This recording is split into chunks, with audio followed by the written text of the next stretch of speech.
રામભાઈ નો રગડો છે ને એક નંબર. રામભાઈ નો રગડો એટલે જોરદાર છે. એકવાર રગડો ખાલી ખાવા આવો તમે, પછી ટેસ્ટ કરીને તમે કેજો કેવો લાગ્યો. સારો લાગે તો પૈસા દેજો, નકર પૈસા પણ ના દેજો. રગડો સ્પેશિયલ છે, પણ એનાથી વધારે સ્પેશિયલ છે કટકા બ્રેડ. એકવાર તમે આવો, ખાલી બી ખાઈને વહી જજો, બસ. એમાં મને કોઈ પણ જાતનું ખોટું નહીં લાગે. અહીં જો તમે એકવાર રગડો ખાઈ લીધો ને એટલે તમારે વારંવાર આવવું પડશે, કારણ કે અહીં મળે છે રામભાઈ નો special ragda.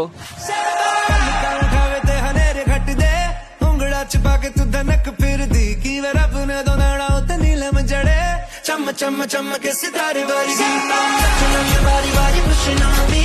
Don't you in the party, I can do this on me. We'll be dancing till the morning, golden baby won't sleep. Chum chum chum. ખંભાળિયામાં ક્યાંય રગડો ખાવો હોય તો રામભાઈ યાદ આવે. તો આ રગડાની શરૂઆત કેવી રીતે થઈ? રગડાની શરૂઆત જામનગર થી કરેલી છે. જામનગર કોરોના કાળમાં પછી ત્યાંથી અમે નીકળીને અહીંયા અમારા વતન પાછા આવેલા છે. એકવાર રગડો ખાલી ખાવા આવો તમે, પછી ટેસ્ટ કરીને તમે કેજો કેવો લાગ્યો.